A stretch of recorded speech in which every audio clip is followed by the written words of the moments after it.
سینەماکاری دیار هەوراز محەممەد لە ئێستا سەرقاڵی دەرهێنانی فیلمێکی نوێ لە ژێر ناونیشانی زەوی تەخت و ئاسمانی دوور. دیارە فیلمەکە فیلمێکی درێژە و لەگەڵەوەشا گرنگی و کار لەسەر بەتایبەت زیندووکردنەوەی بەشێک لە بابەتە کللتوریە کوردیەکان و بەتایبەتی جلی کوردی و هەندێک ڕسەنایەتی تر هەیە کە لە نێو فیلمەکە ڕنگدانەوەی هەیە. هاوکارمان سۆنیا سەردانی شوێنی وێنەگرتنی ئەم فیلمەی کردو و چاپێکەوتنی لەگەڵ بەشێک لە هونەرمەندان و هەروەها کەسانی پشتی کامەرەی فیلمەکە کردو بزانین ئێستا فیلمەکە گەیشتووە بەکوێ و هەروەها چۆن کاکەورازیش کاری تیا کردو. فەرموو با پێکەوە بینەربین.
سڵاو کاکەوراز.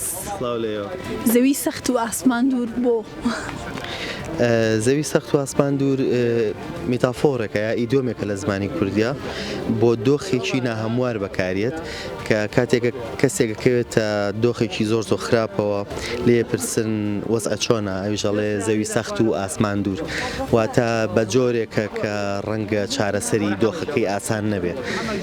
هەڵبەت ئەمە جگەلەوەی کە میتافۆرێکە لە زمانی کوردیا ناونیشانی دیوانە شعرێکی کوردی شاعری کۆچ کوردی کورد مارڤ ئاغاییە کە من خۆم زۆر سەرسامم بە دیوانە شعریەکەی و ئەو ناونیشانەش ناونیشانێکی تایبەت و جوانە. هەڵبەت ئەش گونجێ لەگەڵ بارودۆخی کەسێتی سەرەکی فیلمەکەیە کە کەسێکە بەناو کۆمەڵێک ڕووداوی جەنگا تێپەڕیوە بەگشتی ناونیشانەکە کە لە دوو بڕگەش پێک هاتووە زەوی سەخت لەگەڵ ئاسمان دوور هەروەکو سینارەی فیلمەکە کە بە جۆرە لە جۆرەکان دوو هێڵی سەرەکی هەیە ینی بەم جۆرە ڕێکوتووە. دەستخۆش ماوەی چەند ڕۆژە وەکو سافکروی ئەم فیلمە بەردەوام لە کارکردن دیتێڵمان بەرە لەسەر شێوازی ئیشکردن و ستافەکەت کێن و تا چەند هەوڵت داوە ئەم ئیشە مۆرکێکی پرۆفیشناڵانەی پێوە دیار بێت. تیمێکی کوردی لە هاوبەش لە هونەرمەندانی توان بڵێم هەر چوار پارچەی کوردستان بەشداریان کردووە لە دروستکردنی فیلمەکە کە بۆ ئێمە مای خۆشحاڵێکی زۆرە جگەل لە کروی فیلمەکە لە پشتی کامێرای فیلمەکە لە ناو فیلمەکەشە سەرجەم دیالێکتە کوردیەکان لە سۆرانی لە کرمانجی لە هەورامی لە کەلهۆڕیمان بەکارهێناوە کە ینی بۆ ئێمە گرنگە زمانی دەوڵەمەندی کوردی و کولتوری دەوڵەمەندی کوردی لە ناو فیلمەکەیە جێبکەوێ.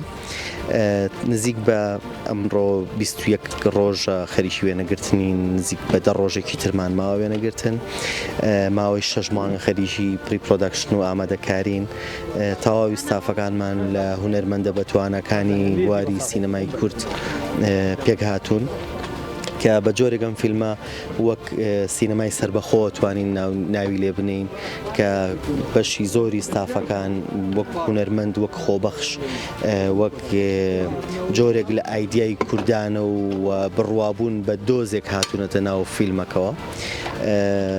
ئومێدەوارین لە کۆتاییە فیلمەکە ئاستێکی شایستەی هەبێ و لە ئاسی ئەو چاوەڕوانەیە بێت کە هەم بینەران و هەم فیلم سازان و هونەرمەندان چاوەڕوانی لێ. کاکەوراستە بە کورتی پێمان بڵێ لەم دوایە شەپۆلێک لە بەرهەمێنانی فیلمی شۆرت فیلم و فیلمی درێژمان بینی کە تا ڕادەیەک مۆرکی وڵاتانی جیهان سینەمای جیهانی پێوە دیار بوو. ئەمە چه وەڵامدانەوەیە کە ئەم جۆرە ئیشانە کە کەلتور و فەرهەنگی کوردی سینەماکاران بتوان جارێ لەوە ئیش بکەن تاوکو بتوانن فۆرمێکی تر لە سینەمایە بەکاربهێننەوە. هەمیشە من وام بیر کردوێتەوە مەسەلەی شوناس گرنگترین خاڵە بۆ نیشاندانی هەر فیلمێک. کاتێک تۆ فیلمێکی هندی تەماشاکەی حەزەکەی هەموو شتێکی هند ببینی، کاتێک فیلمێکی تاڵی تەماشاکەی حەزەکەی کولتوری ئیتاڵی ببینی و فیلمێکی ئەمریکی هەروە. دنیا جوایە کاتێک فیلمێکی کوردی تەماشاکە حەزەکە کولتوری کوردی تیا ببینێتەوە. ئەزانم ئێمەش بەشێکین لە جیهان، ئەزانم کۆمەڵگەی مۆدێرنی کوردیش بەشێکە لە کۆمەڵگەی جیهانی، بەڵام سیما تایبەتەکانی زمان، گۆرانی، کولتور، جلوبەرگ هەموو شتانە کە شوناسی ئینسانی کورد پێکەهێنن ئەبێ لە سینەمای کوردیشە ڕنگ بنەوە. بە جۆرێک لە جۆرەکان فیلمەکەی ئێمە لەم چوارچێوەیە کە ئەوێ زۆر کوردانە بیر بکاتەوە.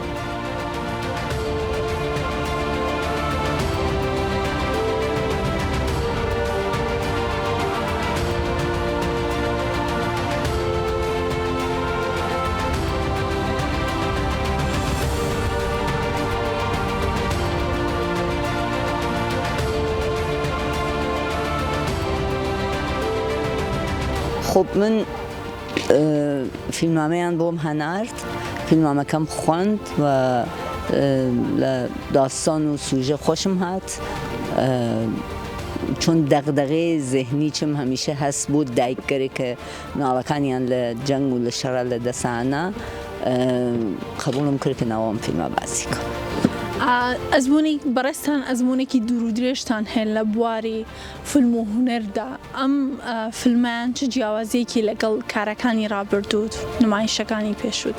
خب یەکێ لە ویژەگیگەر ئەم سناریۆ ئەمەسەکە کوردیە. ئەلبەتە من قەبلەنیش فیلم کوردیم بازی کردگە، وەلێ بە هەر حاڵ بۆ من ئەرزشمەند بوو بە خاطرەوە کە هەم سناریۆکە سناریۆی محکەمێک بوو، هەم ئەمە کە فەزایەک سوورئالی است کە بۆ من فرە جەذابە و فەرقی لە تەک بەقی کارگەرە واقعاً زەربازی و ئەنەرژی کە من ئەینم بۆ کار فەرقێکی نییە، وەلێ بە هەر حاڵ لە تەک هەمزوانەکان خۆما خەریکم کارەکەم ئەمە بیژەگیکیە.